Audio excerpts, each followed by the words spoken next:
Engineer के सभी बच्चों का मैं बहुत बहुत स्वागत करता हूं और स्वागत की कड़ी में आज एक नया क्वेश्चन शुरू करने जा रहे हैं बच्चों। आज हमारा क्वेश्चन रहेगा मध्यकालीन भारत की संस्कृति में मध्यकालीन भारत की संस्कृति में महाभारत का योगदान। आज हम पढ़ेंगे महाभारत। ये महाभारत क्या होती है बच्चों? सब लोगों ने ये अच्छे से सुना होगा कि एक महाकाव्य हमारे देश के अंदर महाकाव्य दो महाकाव्य है। पहला महाकाव्य महाभारत है और दूसरा महाकाव्य रामायण है। यहाँ महाभारत की रचना रामायण से पहले होती है। महाभारत की रचना रामायण से पहले होती है। पहला तथ्य। अब यहाँ महाभारत की हम बात कर रहे हैं। किसकी बात कर रहे हैं? महाभारत की बात कर रहे हैं बच्चों। महाभारत जो है इसका एक कोई रचनाकार नहीं था। इसका रचनाकार एक नहीं था, इसके अनेक रचनाकार थे। अनेक ऋषियों ने मिलकर महाभारत जो है उसकी रचना की थी। और महाभारत का हम देखेंगे यहाँ कि महाभारत जो है एक इसमें 8800 श्लोक जो थे वो मूल रूप से थे। अरे आधार होता है, मूल रूप से क्या होता है? आधार होता है। जब महाभारत की रचना हुई थी उस समय मूल रूप से इसमें कितने श्लोक थे? 8 श्लोक थे। कितने श्लोक थे? 8 श्लोक थे इसके अंदर। 8 श्लोक के अंदर हम देखो इसको जे कहते थे। इसको क्या कहते थे? इसको जे कहते थे। और जे के बाद इसको क्या कहने लगे? इस जे के बाद इसको जे संहिता कहने लगे। जे संहिता कहने लगे। क्या कहने लगे? जे संहिता कहने लगे। और जे संहिता से इसको धीरे धीरे महाभारत का नाम दे दिया। किसका नाम दे दिया बच्चों? महाभारत का नाम दे दिया कि ये तो एक महाभारत है। और इसमें श्लोकों की संख्या बढ़ के कितनी हो गई थी? 1 लाख श्लोकों की संख्या हो गई थी। धीरे धीरे 8800 से संख्या बढ़ती गई, 24,000 हो गई। धीरे धीरे इसकी 1 लाख संख्या हो गई थी महाभारत की। महाभारत की रचना वेद व्यास का नाम आता है। वेद व्यास। अगर इतिहास में देखे जाए तो 23 व्यास हुए थे। अब ये कौन से वेद व्यास हैं जिन्होंने महाभारत की रचना की थी? वेद व्यास पर एक कहानी है। श्री कृष्ण द्वैपायन जो है, श्री कृष्ण द्वैपायन का नाम आता है बच्चों। किसका नाम आता है? वेद व्यास का जीवन जो है वो किस तरह से इनका वेद व्यास जो थे, एक पर्व होता है आदि पर्व। आदि पर्व के अनुसार एक कहानी है। आदि पर्व के अनुसार क्या है? एक कहानी है। और वो क्या कहानी है? वो एक कहानी इस तरह है कि एक जो है एक बार क्या हुआ था, ऋषि पाराशर जो थे, ऋषि पाराशर थे और ऋषि पाराशर यमुना नदी की यात्रा कर रहे थे। और यमुना नदी की यात्रा कर रहे थे तो वहाँ देखा कि बच्चों कि वहाँ पे जो है एक मछली की गंध सी एक कन्या जो थी उसका नाम सत्यवती था। और वो सत्यवती पर मोहित हो जाते हैं। उनसे जो है अर्धरात्रि में एक पुत्र का जन्म होता है और वो उस पुत्र का नाम होता है कृष्ण देवपायन। और यही वेद व्यास कहलाते हैं। यही क्या कहलाते हैं? वेद व्यास कहलाते हैं, पाराशर के पुत्र। और इन्होंने ही महाभारत की रचना की थी। तो एक कहानी ये आती है इसमें। और पर्व की बात करें तो इसमें आदि पर्व आता है, सभा पर्व आता है, वन पर्व आता है, भीष्म पर्व आता है। पर्व 18 पर्व है। कितने पर्व है महाभारत के अंदर? 18 पर्व है। अगर हम देखें बच्चों महाभारत में, तो महाभारत में जो इसको संहिता यानी छोटे छोटे महाभारत में थोड़ा जुड़ा, फिर थोड़ा जुड़ा, उसको संहिता कहते हैं। और पूरा महाभारत का अस्तित्व जो है वो कब हमारे सामने आया था? अस्तित्व गुप्त काल में हमारे सामने आता है। गुप्त काल आप सभी लोगों ने बीए पर फर्स्ट ईयर में अच्छे से पढ़ा है कि गुप्त काल में मंदिरों का निर्माण हुआ था। गुप्त काल में ही महाभारत का निर्माण हुआ है। गुप्त काल में ही महाभारत की रचना हुई है। अब महाभारत की रचना के बाद हम देखेंगे कि महाभारत में जो पात्र होते हैं, जैसे विष्णु पिता महा का पात्र होता है, गुरु वशिष्ठ का होता है, वेद व्यास का होता है, धृतराष्ट्र होते हैं, पांडु होता है, दुर्योधन होता है, शकुनी होता है।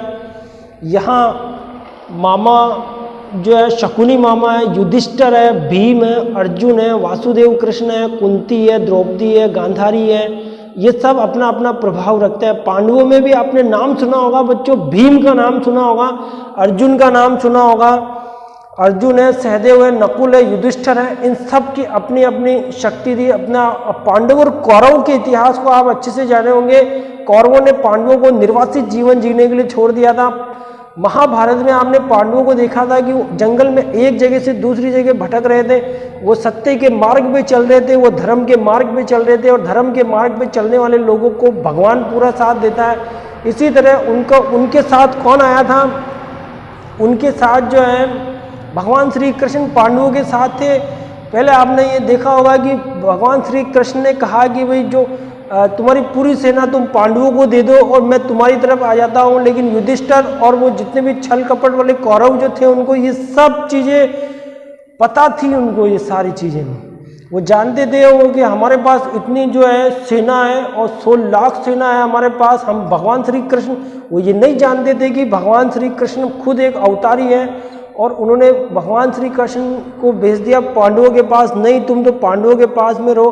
भगवान श्री कृष्ण ने अर्जुन को ऐसा उपदेश दिया, ऐसा ज्ञान दिया, और उस ज्ञान के बल पे अर्जुन मोह माया के चक्कर को छोड़कर अपनों पर ही तीरों की बौछार कर दी थी। भीष्म पिता को तीरों पर सुला दिया था। भीष्म पितामह लगभग 1 महीने तक तीरों पर ही सोते रहे थे। वो देख रहे थे कि इतिहास क्या रहेगा, और जब उनको पता लगा कि कौरव लास्ट में पराजित हो गए थे, तब उनको जाके उनकी सांसें निकली थी। उससे पहले उनकी सांसें भी नहीं निकली थी। यहाँ तक कि भीष्म पितामह ने भी असत्य का साथ दिया था। सत्य का साथ देने वाले भगवान श्री कृष्ण थे, और उनके जो 5 पांडव थे, वो 5 पांडवों से महाभारत का जो ये युद्ध चला था। सबके अलग अलग पात्र हैं।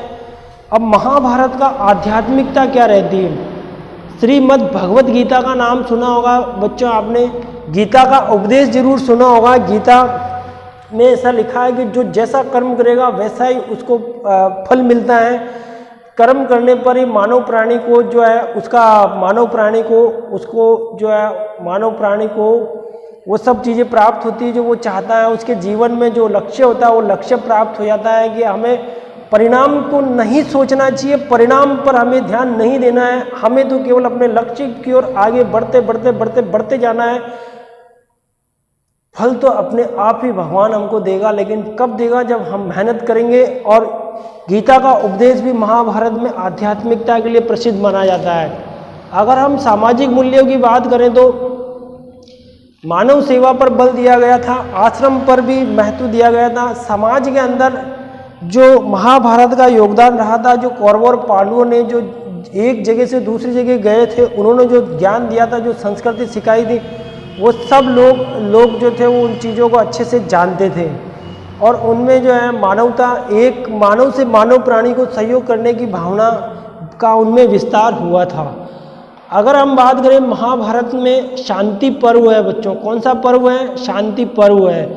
एक अनुशासन पर्व आता है, एक राज धर्म भी आता है, एक मोक्ष धर्म भी आता है, एक अहिंसा का महत्व आता है, एक सदाचार का महत्व आता है, राजनीति भी है, युद्ध की नीति भी है, व्यूह रचना भी है, सैन्य संचालन भी है। ये सब किस में होता है, महाभारत में होता है। महाभारत के अंदर जो आदि पर्व है उसमें धर्मशास्त्र है, इसमें राजनीति शास्त्र है महाभारत के अंदर, और महाभारत में अर्थशास्त्र भी है। महाभारत में मोक्ष से संबंधित बातें भी की गई है। महाभारत को पंचम वेद भी कहते हैं। महाभारत को क्या कहते हैं, पंचम वेद भी कहते हैं। ठीक है। महाभारत में एक तरफ तो कौन है, पांडु है, और एक तरफ कौन है, कौरव है बच्चों, कौरव है। पांडु जो है वो असत्य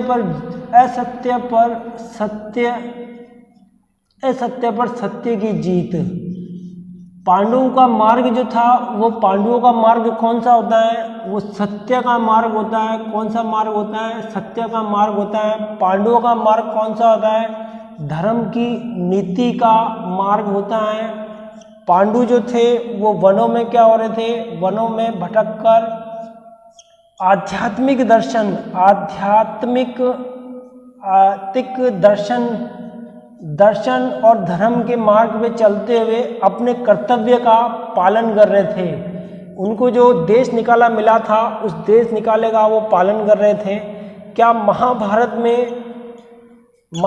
में इनको श्री कृष्ण मिले थे क्या? एक नाम आता है जैनियों के अंदर अरिस्टनेमी।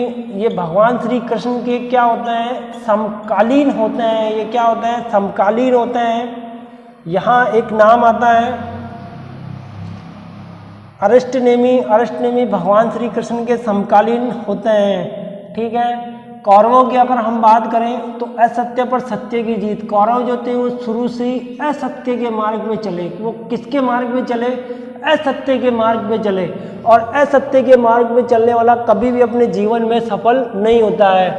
इधर हम बात करें तो वो उनका जो रास्ता जो था कौरवों का, कौरव जो थे वो फिनिश करना चाहते थे। वो पांडवों को अपने रास्ते से हमेशा उनको अपने रास्ते से हटाना चाहते थे। धर्म की नीति पे चलने वाले पांडु थे अधर्म की नीति पर। अधर्म की नीति पर चलने वाले कौन कौन थे? अधर्म की नीति पर चलने वालों में धृतराष्ट्र का नाम आता है, जिसने कौरवों और पांडवों को इस तरह से विभाजित करके और अपने साम्राज्य को धूमिल कर दिया था। अपने साम्राज्य की मान मर्यादा को धूमिल कर दिया था। हालांकि धृतराष्ट्र को कुछ दिखाई नहीं देता था। ये अंधे थे और इनकी पत्नी जो थी धृतराष्ट्र की, उन्होंने अपनी आंखों पर तो पट्टी लगा ली थी कि मैं अन्याय को नहीं देख सकती हूँ। उनकी आंखें जो थी वो जिंदगी भर अपनी आंखों पर पट्टी लगा के ही रखा था। बाद में अंतिम समय में उसने अपनी आंखों की पट्टी को हटाया, तब इतिहास कुछ और ही था उस समय।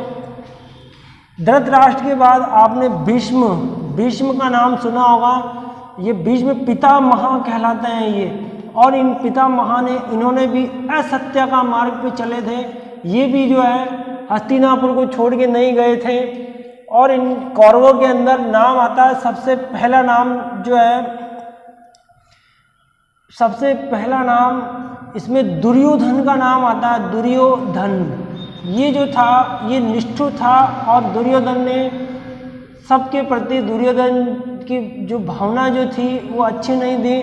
दुर्योधन ने अपने मित्रों के साथ भी छल कपट किया था। दुर्योधन ने अपने भाई पांडुओं को से नफरत करता था, उनको देश निकाला दे दिया था। और इस तरह ये जो राजनीति थी कौरवों की वो असत्य की और अधर्म की राजनीति थी। किसकी राजनीति? असत्य की और अधर्म की राजनीति थी। इधर महाभारत में श्री कृष्ण साथ दे रहे थे और इधर जो थे ये अपने स्तर पर ही युद्ध कर रहे थे। महाभारत का युद्ध काफ़ी लंबा युद्ध चलता है और उसमें कई लोग जो है हताहत होते हैं, आर्थिक हानि भी होती है। और पूरे भारत के अंदर जो ये महाकाव्य का जो पाठ किया जाता है, रामायण का जो पाठ किया जाता है, उसमें महाभारत की रचना पहले हुई थी और रामायण की रचना बाद में हुई थी।